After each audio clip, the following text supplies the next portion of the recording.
Լրատվական գործակալություն, բարև ձեզ, Դավիթ Մամյան, հարցը ուղղված է Նիդերլանդների արտաքին գործերի նախարարին։ Պարոն նախարար, Ադրբեջանում շարունակվում են ապօրինաբար պահվել հայ գերիներ, նրանց նկատմամբ իրականացվում է շինծու եւ կեղծ դատական գործընթաց, եւ մտահոգություններ կան, որ այդ անձինք, որոնցից է նաեւ Լեռնային Ղարաբաղի նախկին պետնախարար Ռուբեն Վարդանյանը, եւ ով արդեն ավելի քան 20 օր է հացադուլ է հայտարարել, ենթարկվում են խոշտանգումների։ Եվ այդ խոշտանգումների մասին են վկայում նաեւ Ադրբեջանի կողմից բարբերաբար տարածվող լուսանկարները դատական գործընթացներից։ Այս համատեքստում կցանկանայի հասկանալ, թե որն է Եվրոպական միության, ինչպես նաեւ հենց Նիդերլանդների դիրքորոշումը այս հարցի վերաբերյալ եւ ինչ քայլեր կարող են ձեռնարկվել հայ գերիների ազատ արձակման ուղղությամբ եւ այս հարցի լուծման ուղղությամբ։ Շնորհակալություն։ Thank you, Mayor, very much. Thank you for the questions. We believe that in general, prisoners and detainees need to be protected well. Պետք է պաշտպանվածին հավերպաչաճի միջազգային չափանիշների համաձայն եւ ազատ եւ արդար դատավարության իրավունքներ պետք է ունենան։ Քոթը վստահ եք, որ այս վերագայում եւս Նիդերլանդները եւ Եմեն կշարունակեն առաջ մղել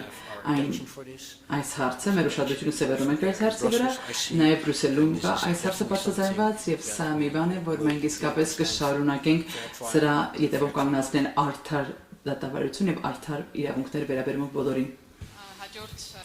Շնորհակալություն Նարեկ Կիրակոսյան Factor TV հարցը ուղղում եմ Նիդերլանդների նախարարին, նախ խնդրեմ ասել պարոն նախարար, արդյոք այս ստորագրված փաստաթուղթը ենթադրում է նաև սպառազինության շրջանակներում համագործակցություն Հայաստանի հետ, թե ոչ։ Երկրորդ հարցը Հայաստանի ղեկավարությունը Ադրբեջանի հետ հարաբերությունների կարգավորման առումով առաջարկում է խաղաղության խաչմերուկ նախագիծը։ Դուք ինչպես եք պատկերացնում Եվրամիությունը, Նիդերլանդները ինչպես կարող են աջակցել այդ նախաձեռնությանը, կարող են կամ չեն կարող աջակցել, թե ոչ, եւ խնդրեմ անդրադառնալ նաեւ Բաքվում պահվող հայ գերիների հարցին, ճիշտ է, դուք անդրադարձաք թեմային, բայց արդեն շուրջ 2 տարի է 23 հոգի Ադրբեջանում կանգնած է դատարանի առաջ անօրինական պայմաններում նրանք խոշտանգվում են, բռնությունների են ենթարկվում, այդ դատավարություններն անցնում է ավտորիտար ռեժիմում առանց անկախ լրատվամիջոցների եւ իրավապաշտպանների ներկայության։ Դուք գործընկերոջս հարցինի պատասխան նշեցիք, որ հետեւողական կլինի Եվրամիությունը եւ այլն, բայց չեք կարծում, որ պետք է մարդու իրավունքները կարեւորելու տեսանկյունից Ալիևի ռեժիմի դեմ կոշտ մեթոդներ կիրառել։ Շնորհակալություն։ Thank you for the question. Thank you for the strategic question. Շնորհակալ եմ ռազմավարական գործընկերության մասին հարցի համար։ Նաև կարող եմ հաստատել, որ ռազմավարական գործընկերությունը Հայաստանի եւ Նիդերլանդների մեջ, այո, սա դեմ չէ որևէ մեկին, սա Ադրբեջանի դեմ չէ, սա Թուրքիայի դեմ չէ, սա որևէ մեկի դեմ չէ։ Ես տեսնում եմ, որ Հայաստանը փորձում է բալանսավորել իր արտաքին քաղաքականությունը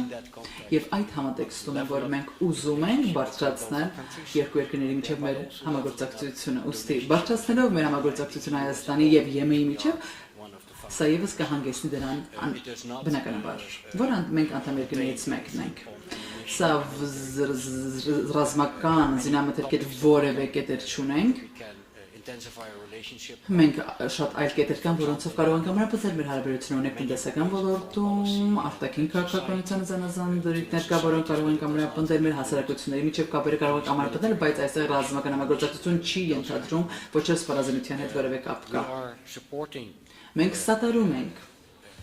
խաղաղության ձեռքբերում Հայաստանի եւ Ադրբեջանի միջև եւ հարաբերությունների նորմալացում Հայաստանի եւ Թուրքիայի միջև։ Սա անշուշտ նախ եւ առաջ երկու երկրների համար է կարևորը, բայց ես տեսնում եմ, թե մենք որքանով ենք ուզում աջակցել դա։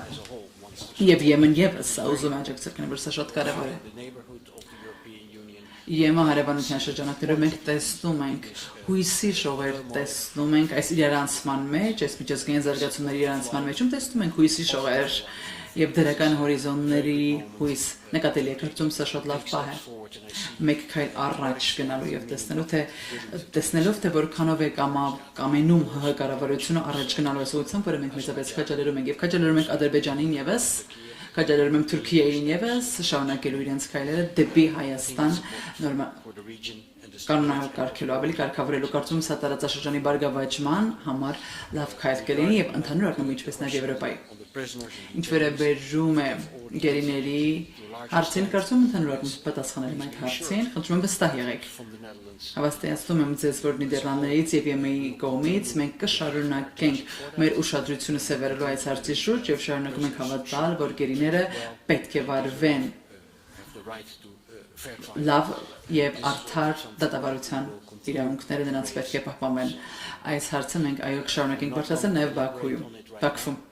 այս հարցի շուրջ չեմ ընդայնի ես այս հարցը քանի որ բայց իմացեք որ սա մի հարց է որին մենք մեր ուշադրությունը սևեռում ենք վստահ եղեք շնորհակալ եմ